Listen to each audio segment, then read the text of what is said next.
harka fuunee akkam nagaa jirtu fayyaa keessanii ani nagaa kooti nagaan nabira jiru akka isin biras jiraatu abdii qaba jaalalleen kan kee yoo maal ta'eetiin jedha sidhiisee deemuu danda'a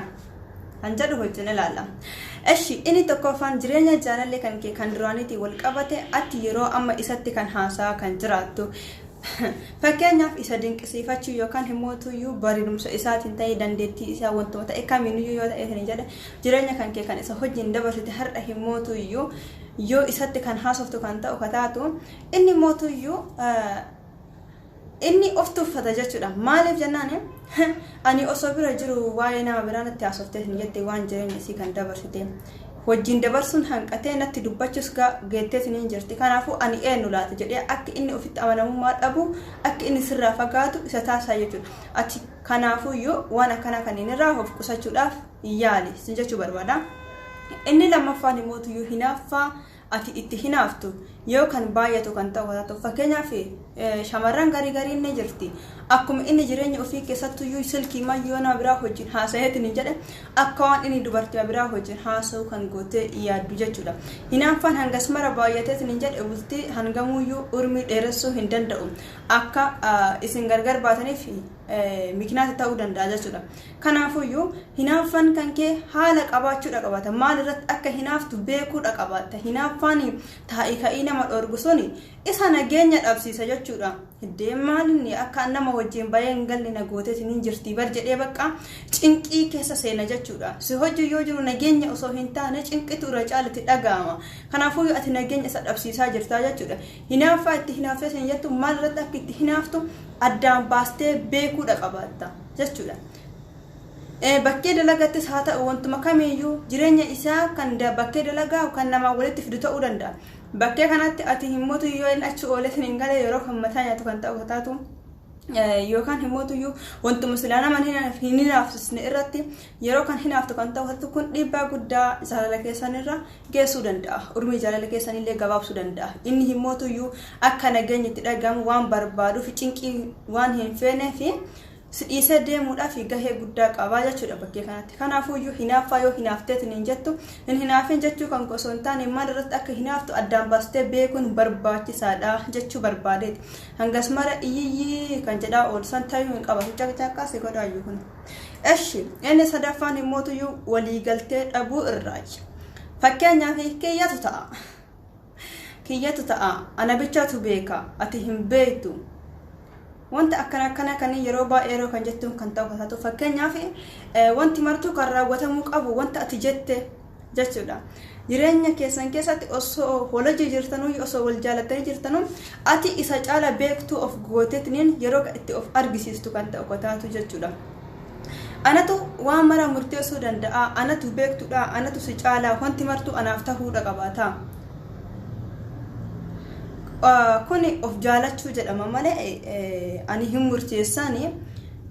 waliigaltee namni tokko yoo nama jiru san hojiin waliigaleetiin jedhe wanta kamuu murteessuu ni danda'a. Garuu tiyya qofti haa taatuun kan kee dhiisii kan qofti haa taatuun ati jettu suni inumaayyuu hin danda'amu. Dhiirri mootuyyuu yeroo baay'ee ofii isaati jireenya ofii keessatti murteessuu ni jaalata. Garuutuyyuu ta'uu dhabus isin waliigaltaniitiin isaan waliigaltee waan inni jedhu san irratti haasaa irratti hundooftanii wal hojii haasoftanii waan san hiikuu yookaan immoo furmaata itti gochuudha qabaatan malee atillee kan qofti haa ta'u anatu si caala beekaa yeroo kan jettu kan ta'u taatu kuni dhiibbaa guddaa geessa. Inni himootuyyuu maalitu niti yaanna baasin barnan dhageeffattu yaada kan kootuyyuu hin hubattu maal akka an barbaaduyyuu koo haa ta'u malee kan guyyaa takka yoo mana kana keessatti ta'ee beeka yookaan immoo odda isii hojiin jaalala jammareetiin hin jedhe wantuma isin barbaaddu malee bar yaada kan koonaaf eddee guyyaa takka hin beektu jedha. Kun imootuyyuu dhiphina keessa isa galcha akka inni sirraa fagaatu isa taasisuudhaaf carraa guddaa baneetiin hin jira jechuudha. Kanaafuyyuu akka waliigalteen jidduu keessanitti uumamuuf isin himootuyyuu maal gochuudha qabaatta kan koo haa ta'u osoo hin taane wajji haasoftanii furuudha qabaattu jechuudha. Yaada gamaa gamanaa walitti fuutanii ka isaa sirraa fuutee kan keessatti qoodattee yaada akka hiikamne yookaan immoo akka atiif inni gargar hin baane yookaan barbaaddu yaada keessallachuu walirraa hubachuudha qabaattu dhageeffachuudha qabaattu jechuudha atillee carraa dhageeffachuu kennuufidha qabaatta yoo kana ta'eetiin hin jedhe walii galtaniitiin hin jirtan wanti martinuuyyuu walii galtee irratti hundaa malee kan koo haa ta'u bicharatti wanti hundaa'eetiin hin galma gahuu danda'u hin jiru urmii gabaabduu kennaafii jirta jaalala keessaniif jechuudha urmii jaalala keessanii dheeressuu yoo barbaadeetiin jetti isaan walii galiisin jechuu barbaadeeti namni yoo walii galee alaa galan jedhan sila akkas jedhanii duraanumayyuu murtaa'eetiin hin jira kun jechuudha. Eshi inni arfaffaan immoo tuyyuu soba inni illee carraa guddaa banuu danda'a akka inni si dhiisee deemu fakkeenyaaf akka inni kan kee haa ta'uuf jetteetiniin sobaati sobdu wanta inni deemee irra gahuu danda'u yookaan wanta inni dhagahuu danda'u yookaan sobdu kan ta'u kataatu ati sobdee eenyummaa kan kee dhossiteetiniin yoo isa ka of jaalachiistu kan ta'u kataatu inni soba sanii sitti dhiyaate malee dhugaa sitti dhiyaanne garuttuyyuu soba kan keessan gaafa beekeetiin hin jedhe inni sirraa gargar bahuu danda'a maaliif jennaanii situ isa sobe waan ta'eetiin hin jedheefi waan ati jettee sana bakkee jiru dhabeetiin hin jira waan ta'eetiin hin jedheef kanaafuyyuu wantuma ta'e kamiyyuu haa ta'uu hin sobin waan hin jirre hin jira hin jedhini hin sobini sen jedha eenyummaa kan keetiin itti dhiyaadhu jechuudha jaalatu eenyummaa kan kee akkuma yeroo baay'ee jedhamu jibbamu shittoo hojjen jaalatamu immoo cittoo hojjeni jedhama jechuudha kanaafuyyuu dhabaaf argatiiti kan kee hojjen si haa jaalatu jechuu barbaadetti kanaafuyyuu akka inni si dhiisee hin deemne yookaan immoo hanga jaalalli keessan hanga of fuuldura akka itti fufuu yoo barbaadetti jette soba jaalala keessan keessa hin galchinii sen jechuu barbaada. Shamara qofa osoo hin taane dhiiris baay'ee akka shamarreen takka isaa jaalatuuf jecha waan baay'ee dhiironni jijjiiru jiru jireenya isaaniitu kan sobaa wanti dubbatan baay'een jiru jechuudha kunniin immoo tuyyuu dhiirri wallaalee osoo hin taane osoo beekuuyyuu dubbachuu fa'aa danda'a jechuudha maali jennaan dhiirri yeroo dhaabsitti kalaa'u sobuun isaa waan hin oolle jechuudha dhiironni akkas yeroo baay'ee sobarratti hundaaniiti jechuudha kan dubbataniitiin hin jedhan dhiirri yeroof namatti dhiyaateetiin hin jedhu kanaafuyyuu sobarraa of qusadhu akka carraa guddaa hin bannee fi akka inni si dhiisee deemuuf jechuu barbaadeeti inni shanaffaan immoo tuyyuu qulqullina kan kee yoo kan hin eegganne kan ta'u kataatu eeyyan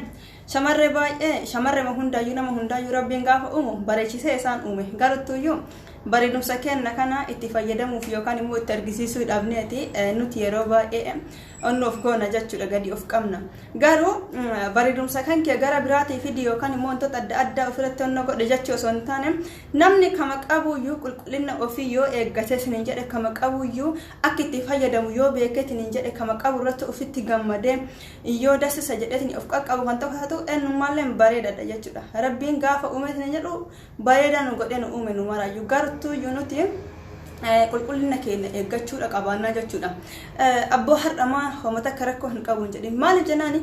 ejja dhiiraa yeroo hundaayyuu waan gaarii arguu jaalatti kana beekuudha qabaatu jechuudha kan shamarranii caalaa ijaatu isaan harkisanatti fakkaate akkan ijaan kanaafuyyuu wanta ijatti bareedu jaalata jechuudha dhiironni ati mootiyyuu qulqullina kan kee eeggachuu hin dagatinii sin jedha shamarreen baay'een yeroo garii yoo deesseetiin hin jettu of dagattee jedhama garuu kun balleessaa guddaadha atillee gargaari ka abbaan manaa isii akkasiin hin ganneef yoo ati hin gargaarre isiin maal haa taatu deessee jirte yoo ati aizoshin jenna yoo ati cinaa hin dhaabbanne yoo ati waan tokko isiin gargaarre isiin akkamitti reefuu duddi isiin jabaanne waa meeqa jechuudha dayuun qoftuyyuu waa meeqa kanaafuyyuu sababa akkasii dhiironni immootuyyuu osoo hin gargaarin haati mana kan koobar odda deetteetiin hin jette akka duraanii sanii miti jettaniitiin shilukatanii nama biraa bira hin deemina kanaafuyyuu gargaara isin jechuu barbaade serious eshi inni jahaffaanii wal barachuu dhabuu yeroo walii kennuun baay'ee barbaachisaadha osoo wal hin baratini gaafa wal beekani namoonni baay'een wal barachuu kana holuma hojii kolfanii taphachuu se'uu danda'u jechuudha hojii kolfanii taphachuun qofti wal beeku miti keessa walii wal beekuun baay'ee barbaachisaadha maaltu akka si gammachiisuu fi maaltu akka si naasisu nama sanirraa beekuun maaltu isii gammachiisa maaltu isa gammachiisa wantoota akkana kanneen gubbarra isaa qofa laaltee itti dhiyaattee osoo gubbarri isaa kun siin deemu yookaan immoo gubbarra isii laaltee itti dhiyaattee gubbarra isii kana qofa laaltee hanga dhawa koo jiraattu tasaasoftee ni jirta itti sixxee keessa isii maal akka isii yaaddu addaan baafachuu qabaatta atillee isiilleen si beekuudha qabaatti atillee beekuudha qabaatta jechuudha isa maaliif jennaan keessa isaa akka gubbaa isaa san ta'uu dhabuu danda'a jechuudha kanaafuyyuu ati akkuma gabaabatti akka inni sirraa hin fagaanneef maaliif jennaan gaafa keessa isaa keessa seeraan gadi qabdee hubatteet ni jette waan isa miidhu hin raawwatu yookaan waan akka inni sirraa fagaatu waan isa taasisu hin raawwatu jechuudha maaliif jennaan waan inni jibbuuf waan inni jaalatu addaan baastee waan beektuuf jechuudha kanaafuyyuu gubbaa isaa qofa yeroo mara haasi jaaladha lubbuu koo jechuu qofa osoo hin taane walii hubachuu yookaan immoo keessa waliif beekuun baay'ee barbaachisaadha isiniin jedha kanaafuyyuu wal beekaa waliif beekuun gaariidha osoo waliin qorateen yeroo baay'ee namoonni bultii keessa seenanii achii booda torban osoo hin gahin kan walii kaniif ni jedhan akkas akka hin taane wal barachuun baay'ee barbaachisaadha isiniin jedha nagaan naa tura.